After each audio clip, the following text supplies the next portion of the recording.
Hello, everybody. Okay, so I got cut off during part two. I didn't mean for this to be a three-parter, but it's gonna have to be. But if you haven't seen the other two parts yet, basically where I was leaving off in part two, I was talking about the Lord of the Rings film. People haven't seen, of course, that level of storytelling in like a three-part trilogy since the original Star Wars trilogy came out.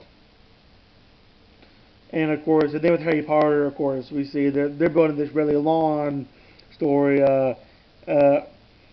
They do it through a long period of time. Of course, we have some gaps in years where there aren't any prior movies that come out, though, but it's just building up for a couple of years, though, with 8 films. And we see other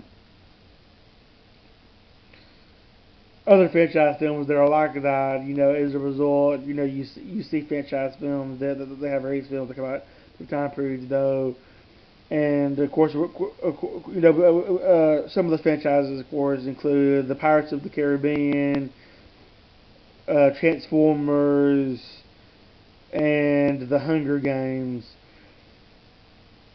And of course, we're introduced to new iconic characters. I already mentioned, of course, the ones in Lord of the Rings, but of course, we're introduced to characters like Harry Potter and Captain Jack Sparrow and Katniss Everdeen, which makes a star out of Jennifer Lawrence, who actually also receives an Oscar, though, for her performance in the Silver Linings Playbook. Because she's trying very hard to avoid typecasting, though, to show that she has different ranges as an actress, and she actually does a pretty good job generally, for the most part. And then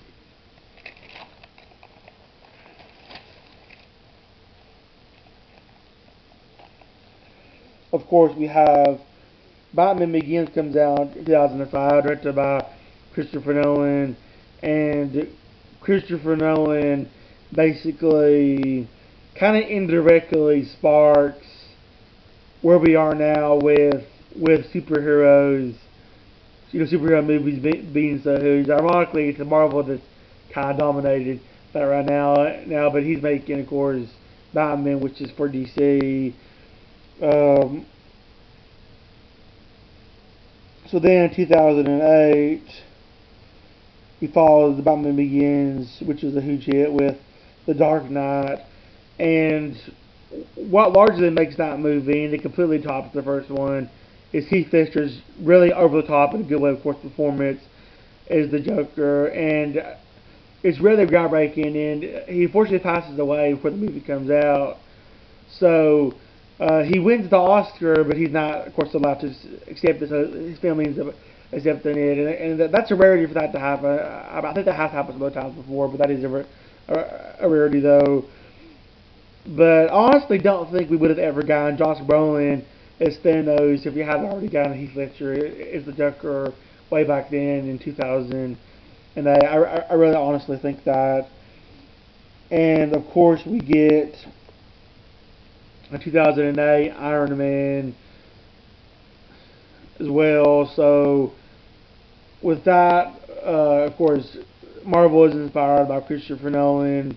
Kind of, it's like, okay, we're gonna superhero movies. There's a real market for them. People actually are showing interest in them. So we're gonna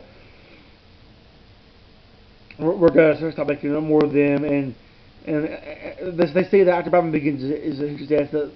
They see that, they come to that realization, though. So they officially launched the Marvel Cinematic Universe off. And I think what really makes the Iron Man film work, as well as the character in general, but helping it get off the ground, though, was, Robert Downey Jr. was just perfect for the role, because Robert Downey Jr. does have a lot of snark in him, much like the character. So he was perfect for the role, absolutely perfect. And he really is kind of essentially playing himself as a superhero with that role. So of course we follow with more Marvel movies like the Avengers, of course, in 2012. And we've never seen this level of just like a cinematic universe that connects everything together. And other cinematic universes have come out since then. It's worth that trend. But none of them are quite as grandiose as Marvel, because Marvel has just been doing it so long at this point that they're really ahead of everybody else in that sense. And Honestly, of course, I don't know what else to say there. Of course,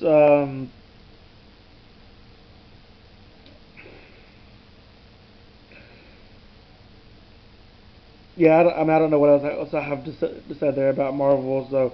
So I'll move on to okay, yeah. So I'll move on to in 2009. Of course, James Cameron comes out with his movie Avatar, and of course, it's like the most expensive movie ever made, and it took him a long time to get it made. Of course, because of that, because he really didn't even have the technology to do a lot of stuff he wanted to do when he first started it. So it comes out and it becomes the highest grossing movie of all time.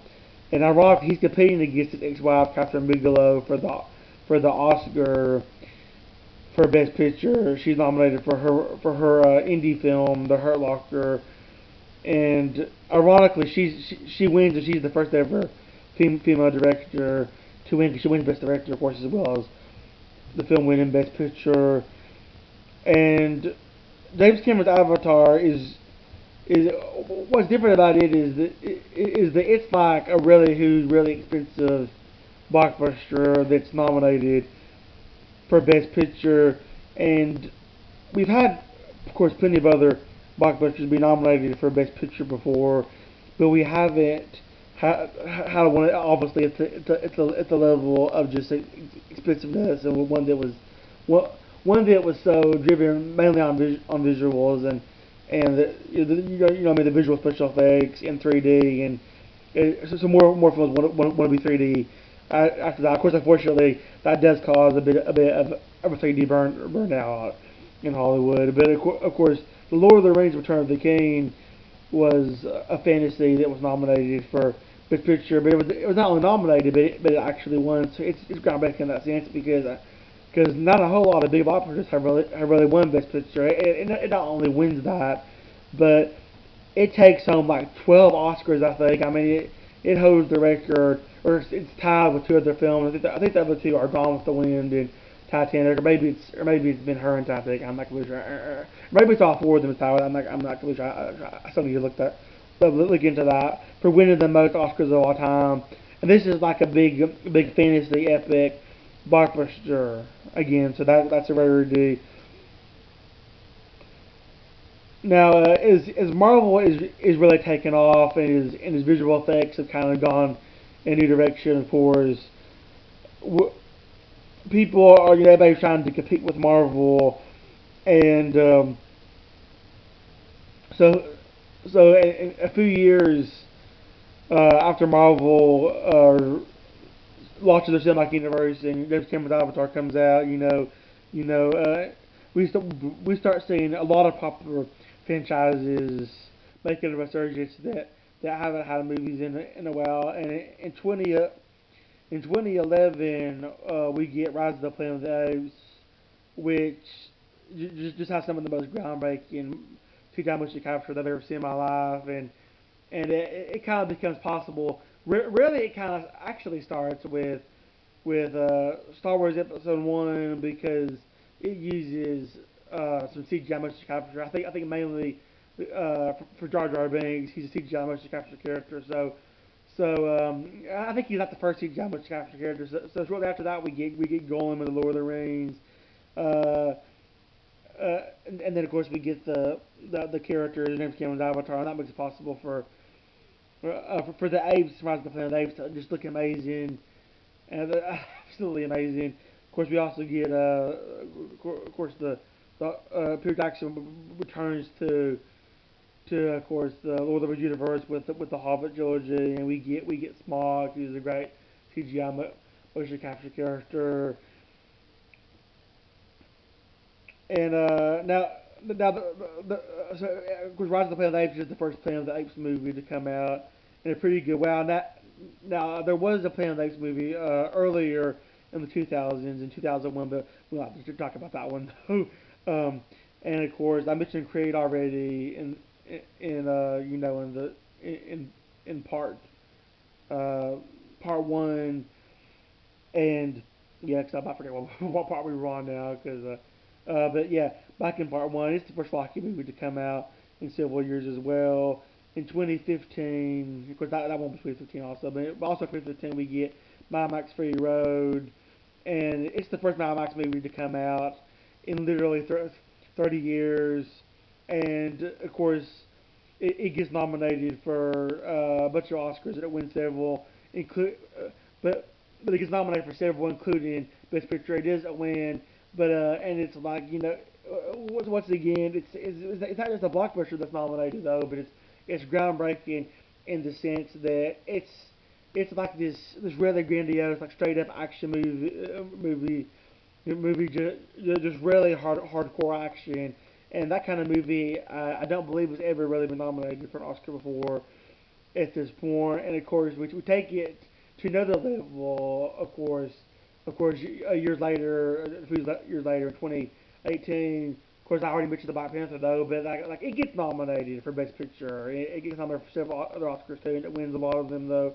But it's the first ever superhero movie to get nominated for Best Picture though, so that's really groundbreaking, and that's a big deal. And of course, also in 2015, we get Star Wars Episode 7, The Force Awakens, and now of course we did have the prequel trilogy earlier in the 2000s, but this one though is taking place right after the original trilogy ended, and it's essentially the next chapter of, of the saga and moving the story forward, kind of after the trilogy, and we're seeing it pick up where the story left off though, after all these years, and of course that features the return of the main characters from the original trilogy, Luke, Leia, and Han. So with that said, really this is a movie 32 years in the wait-in, even though we of course did have the prequel trilogy earlier in the 2000s, and of course with all of these franchises making a major resurgence, of course we're seeing the return of beloved characters that we knew and loved from the past, but also we're introduced to some really good new characters too, like Caesar the Eighth and Kylo Ren, who of course is brilliantly played by Adam Driver, and just like Jennifer Lawrence, he's trying to avoid typecasting. He's doing a very good job, and he actually got an Oscar nomination for Black Klansman. Oh, by the way, yeah, I think I said before Jennifer Lawrence won the Oscar for Silver Linings Playbook. I'm not sure that she actually won. I apologize if I got that wrong. And of course, we're also seeing a major resurgence in practical effects following James Cameron's Avatar. We see a lot of really good CGI, but also people are showing interest in practical effects again. So we get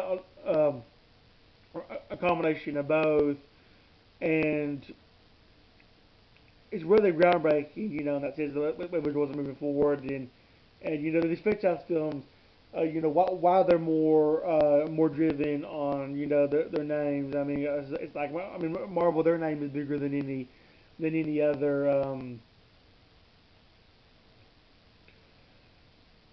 Than any actor. I mean, really, just saying this is Marvel, I can get everybody on board automatically, and we see Marvel really take off even more after Disney buys them, and then Disney buys Lucasfilm. They just have the double edge. So then they get Star Wars after doing that, and then now they bought 20th Century Fox, of course. So like Disney owns like half of everything. So Disney is really just like stopping over everybody else. And but of course you got different directors though, and different stars, but they still play an important role too, even though the main driving force and selling point is the franchise itself though. But they're all important. They all play an important role. And the episode didn't really talk about a lot of the stuff that I said here recently about ones we talk about. That definitely did. So, but yeah, we're kind of wrapping this video up though. So we see movies, like The Planet of the Apes, Jurassic World, The Jungle Book, and The Avengers Endgame that you use mostly really groundbreaking, extraordinary CGI. and as well as that, we see a lot of movies using mostly more really extraordinary, groundbreaking practical effects like Mad Max, Star Wars, Stephen King's It, and Mission Impossible, and uh, and of course The Force Awakens and Endgame also both topped Cameron's Avatar's record. Thus, I'm really surprised they didn't mention them. Really, Endgame probably would have been the place to stop because that movie was just such a big, grandiose movie. I mean, what wasn't, still is. I mean, and it just makes so much money though, and it's like I don't know where not just Marvel but Hollywood honestly in general is gonna go from there. But that's really probably where they should have stopped it though. And of course they may film this before Endgame came out, so that's what they talked about though. Because I know they didn't talk about any other movies for 2019 either. And they just started talking about a whole lot of movies from 2018. They did talk about some. They talked about the Black Panther. They actually did talk about that, but some of those movies I was interested in, they didn't actually talk about that. But I definitely wanted to cover them because I felt like it was important. But now I was kind of disappointed with this special because there was a lot of not just movies but really specific stuff they didn't cover that I would like to see them cover more. I also don't really get why they did in this order because the first episode was the 80s, second was the 90s, and then the third was today. But now they're going back though to the 70s with the next episode that's coming out. So that's really confusing. And I think for the next one, what I might do is I might try to talk about them more consistently in the order they came out. The reason why I haven't been doing that, I apologize for that, but it's because they don't talk about them consistently in order either though. But I might try to write them down in more order uh, when I watch it next time, and then try to talk about them more in order when I do the next vlog though. But yeah, I mean I considered uploading these out of order, like in the chronological order that the, these decades are following coming out though. But I don't think I'll do that actually though. I think it's better just do them though in the order that the episodes were released though. But yeah, of course I love talking about movies. I love movies. I'm passionate about it. Uh, as well as plenty of other forms of media. I'm always interested to talk about that. We really are living in an interesting time, movies right now. I think. But with that said, as always, thanks for watching. Feel free to like, comment, and subscribe. And